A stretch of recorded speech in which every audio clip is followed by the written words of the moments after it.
sommes au bord du lac d'eau de consommation pour la ville de Rennes, un lac de retenue à Saint-Urial, à une quinzaine de kilomètres de Rennes. La pêche au carnassier n'est pas encore ouverte. Et donc on peut quand même pêcher ce genre d'endroit au vert, une technique traditionnelle. Et c'est un plan d'eau qui abrite une belle population de poissons, en particulier de percidés, de perches.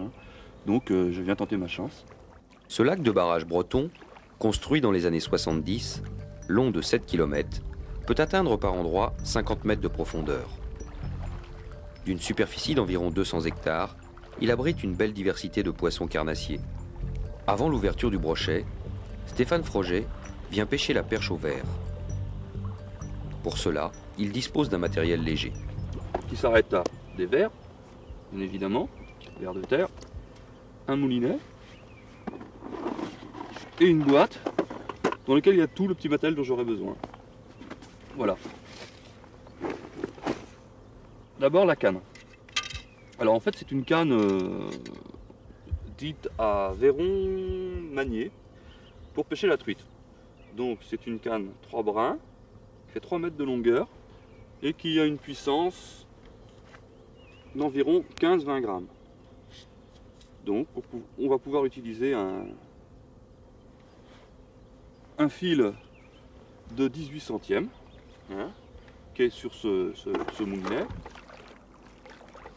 Alors ça c'est des moulinets qui sont assez pratiques puisqu'on peut en fait changer de bobine.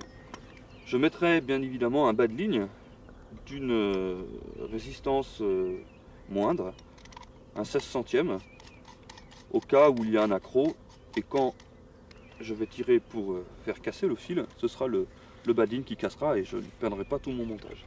Voilà. Alors une petite particularité aussi de ce moulinet, ce qui est vraiment intéressant quand on pêche avec des fils assez fins, c'est de pouvoir tout simplement avoir un contact sur le frein du moulinet. C'est-à-dire qu'on le règle de certaines façons. Vous voyez là il est réglé, le poisson part, si je trouve qu'il part beaucoup trop, c'est-à-dire qu'il n'y a pas besoin de le laisser partir autant, je vais appuyer sur la gâchette, vous voyez, j'arrête.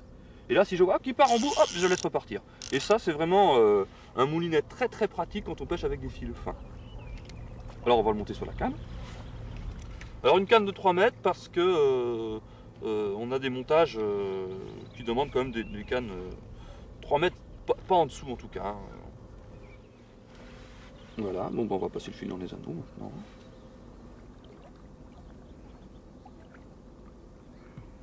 La perche est un poisson qui peut se montrer vorace et s'intéresser à toutes les proies qui passent à sa portée.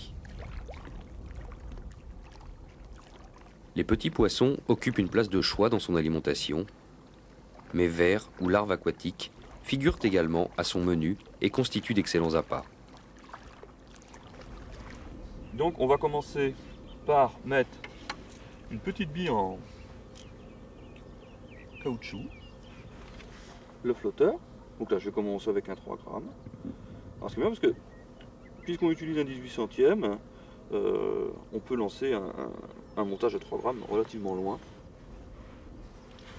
Alors on va installer un plan qui correspond au flotteur. Donc là j'ai un petit... Stéphane aime utiliser des montages fins qui lui permettent de lancer loin et précisément, même par de forts vents, comme c'est le cas aujourd'hui. De plus, la clarté de l'eau demande des montages discrets. Stéphane soigne particulièrement ses montages, car la prise de cendre ou de brochet arrive fréquemment au gros ver de terre. Alors, comme toutes les pêches, je double mon fil à chaque fois que je fais un nœud. Voilà. J'humidifie un petit peu, pour pas que le fil chauffe. Toc. Voilà.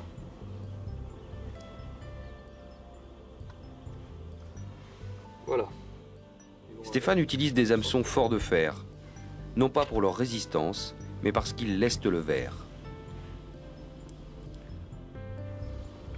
J'aime pas pêcher avec des hameçons trop petits. C'est vraiment volontaire. J'utilise des hameçons de forte taille. Alors, il existe différents systèmes pour faire ce qu'on appelle un stopper, hein, pour choisir la profondeur voulue.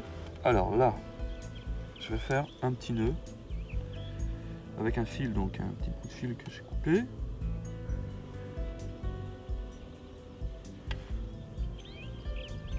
Donc pas la peine de trop serrer, il ne faut pas non plus fragiliser le corps de ligne.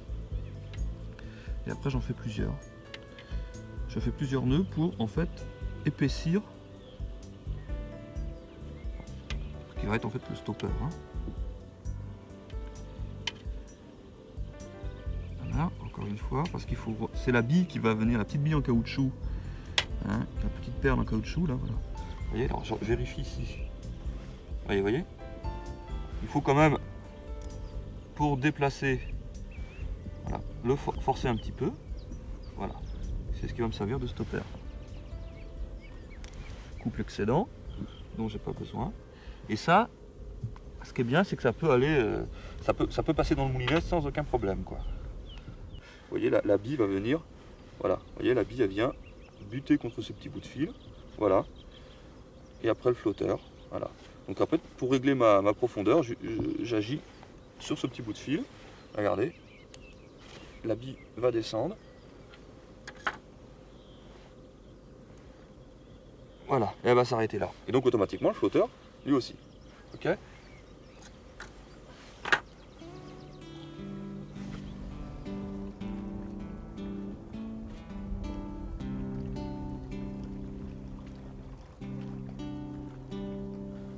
Son montage achevé, Stéphane vérifie le comportement de sa ligne. Satisfait de celle-ci, il peut piquer son verre et commencer la pêche. Elle va rapidement s'annoncer prometteuse. Voilà. Elles sont pas nerveuses avec le froid. Elles se réveillent qu'à la fin, dis donc. Oh bah dis donc, elles sont pas nerveuses, hein. Là voilà. Allez, viens par là. Mais c'est une perche. Ah, vous voyez, elle se réveille à la fin. Je l'ai levé du fond, dis donc. Allez, viens. Non, jamais avec le fil directement. Voilà, comme ça. Voilà une perche. Un beau poisson. Moi, je trouve que c'est un poisson vraiment très joli. Les perches sont des poissons qui vivent en banc et qui chassent les alevins. Les attaques s'effectuent toujours en groupe. Dès qu'elles ont repéré un banc d'alevins, généralement à proximité des berges, elles adoptent une tactique d'encerclement. Lorsqu'elles ont bouclé la troupe d'alevins, elles lancent l'assaut, brutal et imprévisible. Dans ces moments de chasse, la perche devient très agressive et se jette sur la première proie qui se présente.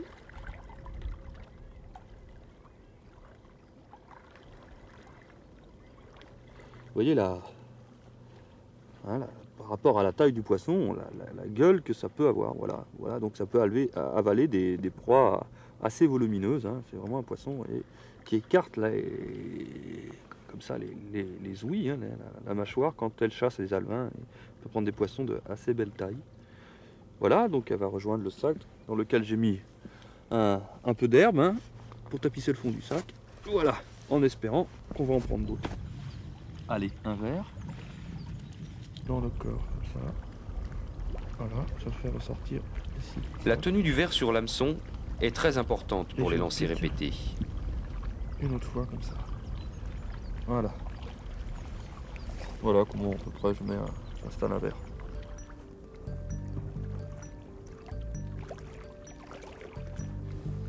Du fait de ses habitudes alimentaires et de son mode de vie, racines, buissons immergés, variations de pente sont des postes de choix pour pratiquer cette pêche. Le poids moyen des perches se situe aux alentours des 500 grammes. Mais des sujets dépassant le kilo peuvent être pêchés sur ce lac. Voilà. Oh, il y avait quelque chose juste derrière, je ne sais pas ce que c'est. Voilà.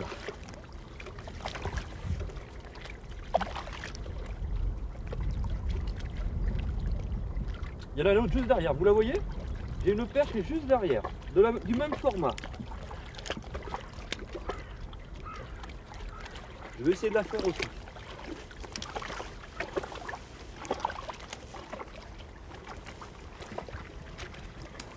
Voilà. Ça, c'est un beau poisson, ça. Hein, il y en a une comme ça, juste derrière. Donc, vous voyez, c'est un banc, elle est derrière, et demandez ce qui lui est arrivé à sa copine. Voilà. C'est un beau poisson, hein.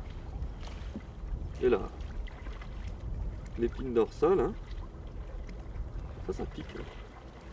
Ça permet de se protéger aussi contre les prédateurs, bien que le brochet, ça ne lui fait pas peur du tout. Allez. Oh là là. Non, c'est là. Mais c'est des bancs qui bougent. Hein. Ça se trouve, j'en ai pris une tout à l'heure là. Maintenant, j'en prends une ici. Ça se trouve, le banc va continuer à se déplacer comme ça. Il circule, il faut tomber dessus, quoi. La théorie selon laquelle les poissons grégaires communiqueraient entre eux, notamment pour se prévenir mutuellement d'un danger, n'a jamais été prouvée scientifiquement. Par expérience, Stéphane affirme qu'il n'existe pas de comportement type et préfère laisser le mystère entier quant à cette théorie. J'ai remarqué, comme beaucoup de pêcheurs, si on a la malchance d'en louper une sur le banc, qu'elle se décroche, bien souvent elle n'a plus de touche après. Donc ça veut dire, est-ce que le poisson qui vient de se décrocher, une fois qu'il est retourné dans l'eau, réalise un peu ce qui lui est arrivé et donc, comme tu disais tout à l'heure, peut communiquer un certain, donc peut se dégager certaines substances et donc de détresse et alerter les autres. Pour moi personnellement, je pense que ça reste un mystère parce qu'il m'est arrivé en décrochant des perches d'en prendre encore juste derrière. Donc.